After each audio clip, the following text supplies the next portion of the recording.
Sí, en realidad los cuadros de angina, comúnmente llamados, o faringoamigdalitis de origen bacteriano, la mayor parte están todos los años producidas por el estreptococo, es una bacteria común de infección interhumana, que el huésped es el ser humano, y produce cuadros generalmente simples de angina, simples no por eso que no sean molestos, que produzcan fiebre, dolor de garganta, un decaimiento general, pero generalmente no tienen complicaciones.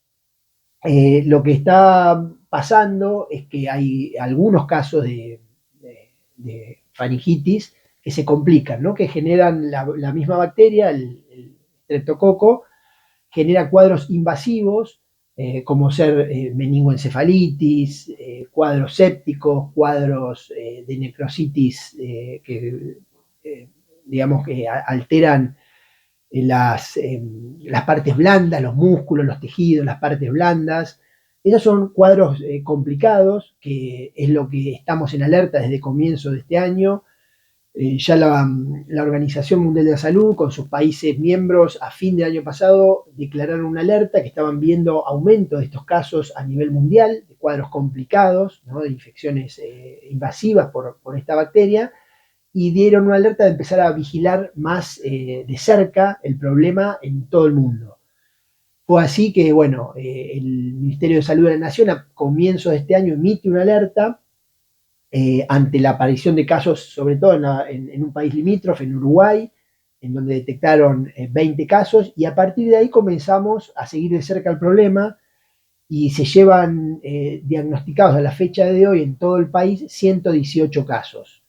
Esto implica cuadros graves, hablando, no las anginas comunes, que esos son cientos y miles de casos por año, que en todo el país se diagnostican y no tienen complicaciones. En nuestra provincia se llevan registrados 13 casos de cuadros de infecciones invasivas por estreptococo, de los cuales 3 casos confirmados ocurrieron en nuestra área programática, 2 en niños y 1 en adulto. La persona que falleció fue un adulto ya hace cerca de 2 meses atrás.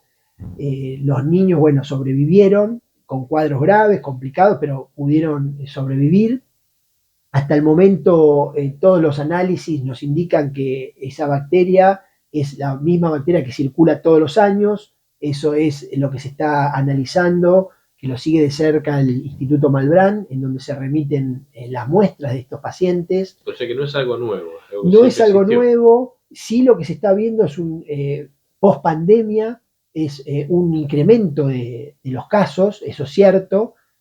Antes de la pandemia, vamos a poner un año, el 2019, ¿no? Porque el 2020 y el 21 estuvo obviamente sesgado porque no hubo interacción de las personas, porque estábamos con el aislamiento, pero cerca de 3 veces más casos que los años previos, ¿no? Entonces, bueno, se está analizando de cerca qué está sucediendo, por qué hay aumentos. Un poco lo que se cree y que es el mensaje a transmitir a la comunidad, que tiene que ver con la llegada tarde de los diagnósticos. Posterior a la pandemia, lo que comenzó a instaurarse en la comunidad es que si el tema de quedarse en casa famoso Sí. que impartíamos durante la pandemia para no generar contagios, bueno, tal vez se trasladó a muchos cuadros médicos, de consulta médicos que antes se los resolvían en el ámbito ambulatorio, simple, y ahora la población no está consultando. Entonces, la llegada tarde al diagnóstico y al tratamiento de la faringoamigdalitis simple es lo que genera estos cuadros de complicación. Y así que avance el cuadro, Hace que avance, complejizándose se la situación. complejiza, no recibe el tratamiento antibiótico adecuado, que es un tratamiento simple con penicilinas, que se trata las faringitis por estreptococo,